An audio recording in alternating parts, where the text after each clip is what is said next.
కూడా తీసుకున్నటువంటి ఈ మహాతల్లి ఇవాళ వచ్చి మళ్ళా పవన్ కళ్యాణ్ గారి గురించి మాట్లాడుతుందా?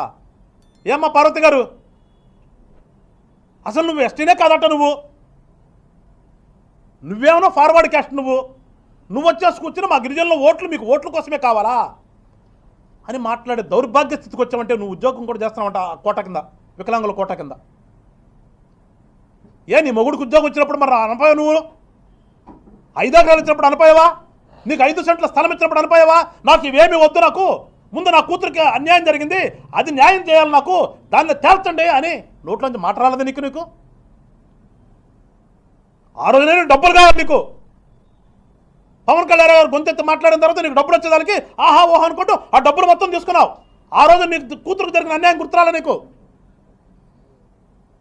డబ్బులన్నీ తీసుకుని అనుభవించిన తర్వాత నీ మొగుడికి ఉద్యోగం కూడా వచ్చిన తర్వాత ఇవాళ గుర్తొచ్చింది మళ్ళీ నీకు? ఈ వైఎస్ఆర్ పార్టీ వాళ్ళు, నీకు అన్యాయం చేసిన వైఎస్ఆర్ పార్టీ వాళ్ళు ఇవాళ నీకు మరి ఎంత ఇచ్చారు? నీకు ఎంత తీసుకున్నావు నువ్వు చెప్పాలి, మాట్లాడుతున్నటువంటి ఈ వైఎస్ఆర్ పార్టీ ప్రముఖులు కూడా చెప్పాలి. మళ్ళీ ఇవాళ తగుదనమ్మంటే నిరాడదీస్తావు. ఏడ చేస్తాను? జగన్మోహన్ రెడ్డి కూర్చోపో వెళ్ళి. నువ్వు కూడా అదే కులం అంట కదా, గిరిజనులు ఓట్లు కావాలంటావు. నువ్వు ఓటు ఇచ్చిందేమో నీ కులంకి సంబంధించినటువంటి వైఎస్ఆర్ పార్టీకి, నువ్వు అడ్డు పెట్టుకునేదేమో నీ మొగుడు కులాన్ని అడ్డు పెట్టుకుంటావు.